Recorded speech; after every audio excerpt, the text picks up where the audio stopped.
Hai hai hai. Selamat datang kembali di channel Min Donghua. Kali ini kita akan melanjutkan cerita Donghua, Battle Troop di Kita akan membagi alam keabadian dewa yang bertanggung jawab dalam tim. Xiaoyan berbicara sambil mengulurkan telapak tangannya. Kemudian dewa abadi yang menguasai 9 sumber asal melangkah maju. Bagaimanapun mereka transenden dari pusat bumi dan melangkah di langit. Meskipun prajurit Taisu tampak banyak, nyatanya kebanyakan dari mereka adalah tubuh yang tidak memiliki jiwa. Jadi hidup dan mati mereka tidak penting. Selain itu, kita harus mengatur kekuatan terkuat bersama-sama dan tujuan utamanya adalah untuk maju. Karena pasukan Taisu pasti akan memblokir kita dengan keunggulan jumlah yang sangat besar. Tapi kita harus memasuki markas besar Taisu secepat mungkin. Sejauh yang saya tahu, mereka memiliki leluhur bernama Suqian Taiyi yang kekuatannya berada di tingkat kelima keabadian para dewa. Jelas Xiaoyan akan menceritakan apa yang dia ketahui tentang informasi Taisu, karena dengan cara ini semua orang dapat mengetahui situasi di medan perang terlebih dahulu. Tingkat kelima adalah keadaan pikiran. Saya khawatir, meskipun kita mengumpulkan semua kekuatan terkuat, kita tidak akan mampu bersaing dengannya, kata Keyun sambil menyipitkan matanya. Namun dia tidak mengatakan bahwa dia putus asa setelah mengetahuinya.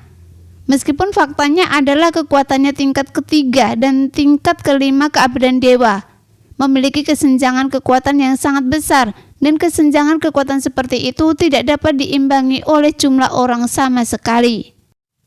Anda tidak perlu khawatir tentang mantan Raja Taisu, dan Anda bisa menyerahkannya pada saya untuk menanganinya, Xiaoyan berkata perlahan. Mendengar itu, Keyun mengangkat alisnya sedikit dan menatap Xiaoyan dengan serius dan bertanya, apakah ada keberadaan yang lebih penting dari mantan raja yang berada di tingkat kelima ini?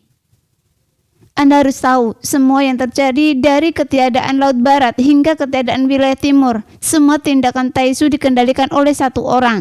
Jadi untuk menangkap pencurinya, kita harus menangkap rajanya terlebih dahulu.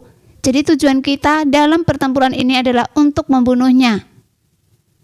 Meskipun Xiaoyan memiliki kontak singkat dengan Su Aqing, tapi dia mengetahui kelicikan dan kekejaman orang ini. Dapat dikatakan sangat dalam. Meskipun kekuatan Su Aqing hanya terbatas pada dewa pertarungan, tetapi begitu dia menyadarinya, orang seperti ini pasti akan meningkatkan kekuatan dengan pesat, bahkan dengan kecepatan luar biasa. Yang mulia, kekuatan apa yang dimiliki orang ini? Apakah dia juga berada di tingkat kelima keabadian dewa? Keyun bertanya dengan sungguh-sungguh. Dewa pertempuran, jawab Xiaoyan dengan serius. Apa? Bertarung melawan dewa? Mendengar itu, tidak hanya Keyun, tapi juga banyak sosok di sekitarnya. Semuanya tanpa kecuali menunjukkan ekspresi terkejut. Bagaimana mungkin dewa pertarungan yang memimpin sekelompok dewa abadi? Pada saat ini, di hadapan Xiaoyan keabadian kaisar dan dewa abadi yang memimpin 50.000 dewa abadi tampaknya belum dewasa di depan dewa pertarungan ini. Xiaoyan mengangguk sedikit sebagai konfirmasi. Meskipun kekuatannya tampaknya tidak disembunyikan, bahkan auranya sangat lemah hingga terasa seperti bisa diledakkan hanya dengan satu nafas. Namun jika disembunyikan, seharusnya kekuatannya adalah tingkat keempat atau bahkan tingkat kelima dari keabadian dewa. Xiaoyan terus melanjutkan, namun Xiaoyan juga merasa bahwa kemungkinannya tidak besar. Hanya saja informasi ini belum bisa dipastikan karena pencapaian Taisu di bidang teknologistik sangat kuat dan tidak menutup kemungkinan mereka memiliki harta karun yang menyembunyikan ranah kekuatan Su Aqing. Mendengar itu, semua orang mengangguk mengerti. Di antara 50.000 dewa abadi dari dunia kuno dewa iblis abadi, tidak banyak yang telah mencapai tingkat ketiga dan hanya ada selusin dari mereka. Namun ketika mereka berkumpul, mereka dapat membentuk kekuatan tempur yang cukup bagus. Kemudian Xiaoyan segera melanjutkan. Meskipun kita telah membuat pengaturan yang lebih rinci, tapi dia mengerti. Tapi taktik adalah taktik. Dan ketika sampai pada medan perang yang sebenarnya, musuh tidak akan bekerja sama dengan Anda. Jadi Anda hanya bisa beradaptasi dengan perubahan. Bagaimanapun, perang penuh dengan variabel dan hanya dengan tidak merasa takut. Anda dapat bertahan sampai akhir, sehingga bisa bertahan hidup. Jadi selebihnya saya tidak akan mengatakan lebih banyak lagi. Anda semua ada senior yang lebih kuat dari saya, dan Anda seharusnya bisa mengetahui segala sesuatu yang terjadi di medan perang akan berubah dengan cepat, dan Anda harus beradaptasi dengan perubahan.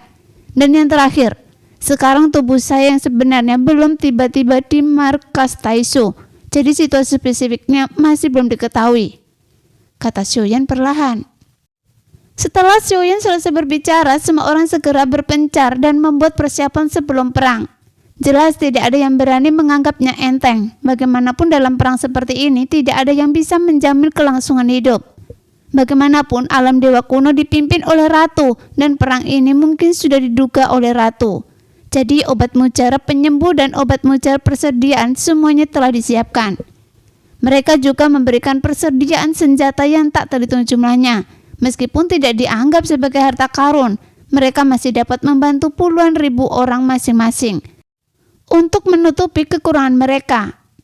Pada saat ini avatar dewa asli berjalan melintasi dek bahtera dan melihat ke depan. Saat dia berjalan, langkahnya tidak cepat atau lambat, dan dia berjalan melewati Yun Xi tanpa memandangnya, dan hanya berkata dengan lembut, "Anda..." Mendengar itu, gerakan Yun agak terlambat, dan tanpa disadari tangannya yang memegang pedang. Tiba-tiba pedang itu jatuh, sehingga Xiaoyan melihatnya lagi, dan masih bisa membuat jantungnya berdebar lebih cepat.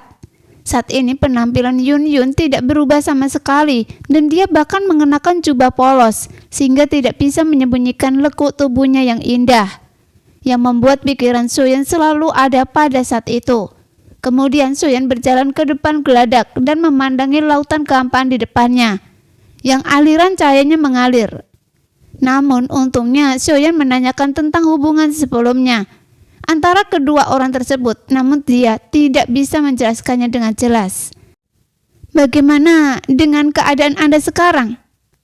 Sambil berbicara menundukkan kepalanya, namun tidak ada ekspresi khusus di wajah Xiaoyan yang menghadap ke atas, dan dia tidak lagi merasa malu seperti sebelumnya. Saat keduanya bertemu, itu lebih seperti teman lama yang sudah bertahun-tahun tidak bertemu. Memang seharusnya saling bertukar sapa. "Seperti yang Anda lihat, ada masalah di dunia tempat kita tinggal, dan itu harus diselesaikan. Jika tidak, maka semuanya akan hancur," gumam Xiaoyan perlahan. Sekarang situasinya telah menyebar ke selatan, dan waktu telah berlalu. Meskipun segalanya telah berubah, namun seperti tidak ada yang berubah.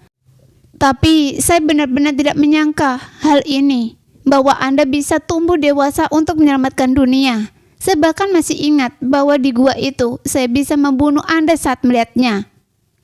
Sudut mulut Yun sedikit terangkat, seolah mengingat beberapa kenangan yang membuatnya merasa bahagia. "Semuanya sudah berlalu selama bertahun-tahun, jadi apakah Anda masih orang yang sama?" Xiaoyan bertanya. Melihat penampilan Yun, dia tampak tidak bahagia saat melihatnya. "Saya orang yang cukup baik. Saya belajar ilmu pedang dengan guru Meilin, dan sekarang saya cukup berhasil. Meskipun saya jauh lebih rendah dari Anda, saya tidak lemah lagi," Yun berkata dengan serius. Tapi Xiaoyan tidak pernah menoleh untuk melihatnya, karena setelah bertahun-tahun, Xiaoyan juga memikirkan kata-kata Yun di dalam hatinya. Tapi Xiaoyan berhenti ketika mencapai bibirnya untuk berbicara. Namun bukannya Xiaoyan tidak ingin mengungkapkannya, tapi saya tidak ingin mempermalukan Yun. Dan sekarang Xiaoyan juga merasa bahwa hal seperti itu sudah tidak penting lagi, karena seiring berjalannya waktu, perasaan sebenarnya hanya seperti itu. Dan itu hanyalah seperti ilusi di bawah sungai waktu yang panjang. Semuanya hanyalah debu. "Apakah menurut Anda begitu?" Sambil berbicara, Xiaoyan menoleh sedikit dan melihat wajah yang sangat familiar dalam ingatannya dari sudut matanya. "Tentu saja, Guru Meilin telah mengajari saya bahwa segala sesuatu memiliki sebab dan akibat, dan yang salah adalah sebuah kesalahan, itu saja," kata Yun sambil tersenyum. "Jadi begitu, bagaimana kalau kita mabuk lagi setelah semuanya selesai?" kata Xiaoyan sambil menyeringai jahat. Jika saya sendirian itu tidak masalah, tapi Anda punya banyak istri, jadi bukankah mereka keberatan? Jawab Yun sambil tersenyum lembut. Meski begitu, ketika Yun mengatakan ini, dia tidak lagi merasa cemburu, tapi lebih seperti lelucon. Mendengar itu, Sioyan tersenyum pahit, tapi dia tidak mengerti arti yang lebih dalam dari ini. Setelah menggelengkan kepalanya, Sioyan berjalan agak menjauh dari Bahtera dan menemukan sebuah bahtera secara acak. Adapun Yun hanya bisa duduk bersila saat melihat sosok Sioyan pergi. Namun ada senyuman yang luar biasa di wajahnya.